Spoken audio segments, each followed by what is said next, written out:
Are you dreaming about or planning to buy a Firebird? Then you've came to the right place because this video is for you. My name's Eva, I'm a guitar nerd, a proud Firebird owner myself, and also I got this Firebird on loan right now. So I thought, well, Firebird is an exceptional guitar with unique design, so maybe I could share some knowledge with you.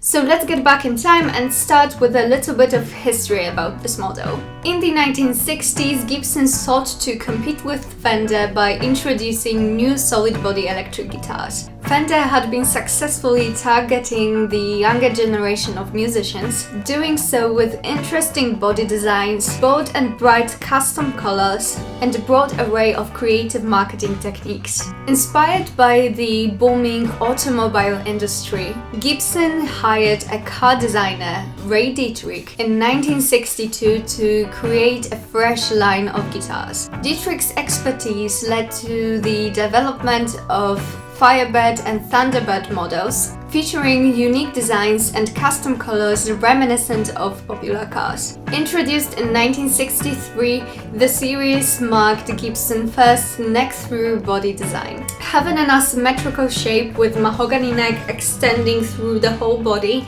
it departed radically from Gibson's traditional guitar look. Firebirds as well as Thunderbirds initially came in a sunburst finish, though they also introduced 10 custom color options resembling those from Fender. Prices range from $189 for Firebird 1 up to $445 for Firebird 7, with additional $15 for custom colors. Unfortunately, sales of these guitar models were poor at the beginning, so only around 3,000 of these were made originally, and they were produced since 1963 to the early 65.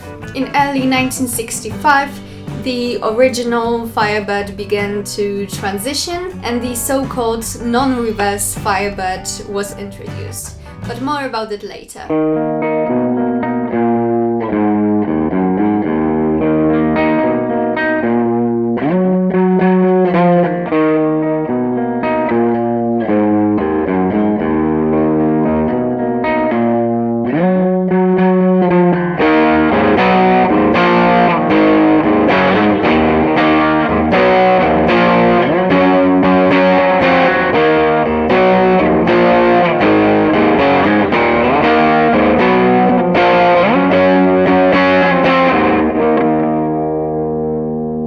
Firebird is a completely different model than anything you can get from the Gibson lineup, and I think the reason behind that is, as I mentioned before, it was designed by a car designer, and I think you can clearly see some automobile influences in the design of this model.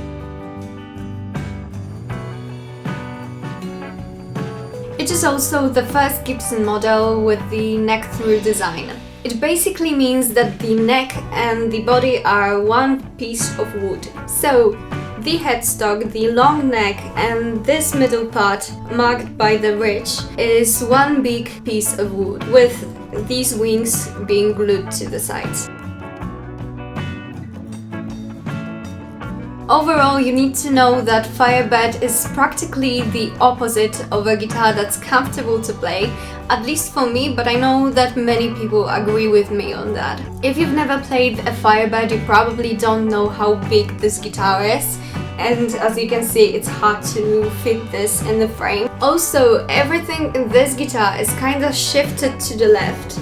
So if you're not used to this, you may find yourself hitting the bridge while trying to strum and stretching out your left hand exceptionally to reach the first frets. The neck is so far out that it basically feels almost like playing a bass. Also, because the neck is so long, it's unfortunately prone to neck dive.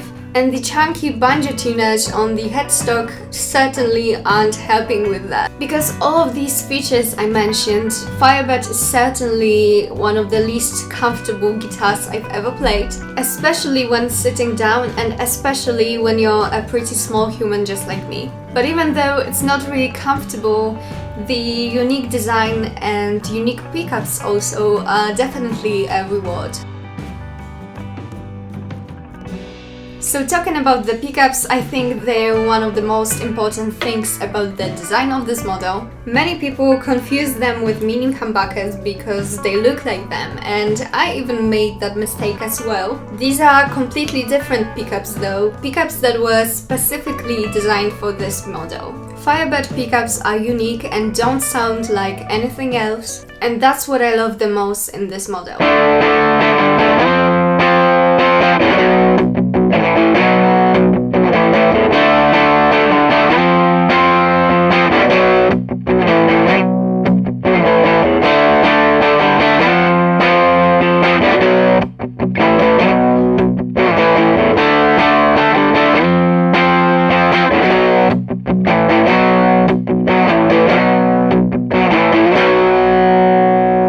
The Firebird I'm presenting to you is actually the so-called reverse Firebird, and it is referred to as a reverse because its body and headstock shape is the opposite to the Fender shape.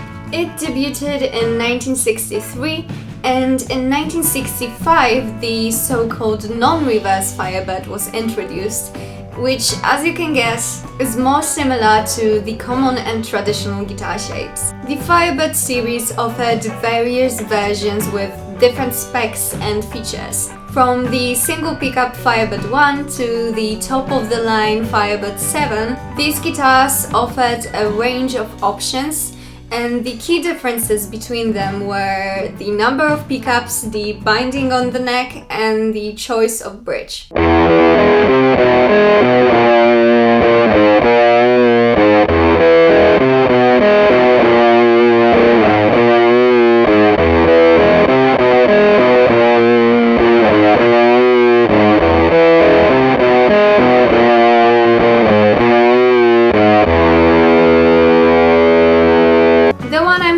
Right now is the typical Firebird 1 design with one pickup, and it's the Epiphone Joe Bonamassa Treasure Firebird in a very nice polymer mist gold color. I have this one on loan from Guitar Story right now, and it inspired me to make this video. But as I mentioned before, I'm also a Firebird owner, and you can see it right behind me on the wall. It's a 2012 standard in a white color, and I made some modifications to it. And even though there are some design flaws that I noticed and that are making this guitar not really comfortable to play, there's still something in this model that makes me want to play it. And I believe it's the uniqueness of the look, design, and pickups. So thank you all for watching. I hope you enjoyed this video. Please like, subscribe to my channel, and leave a comment under this video sharing your experiences with Firebirds.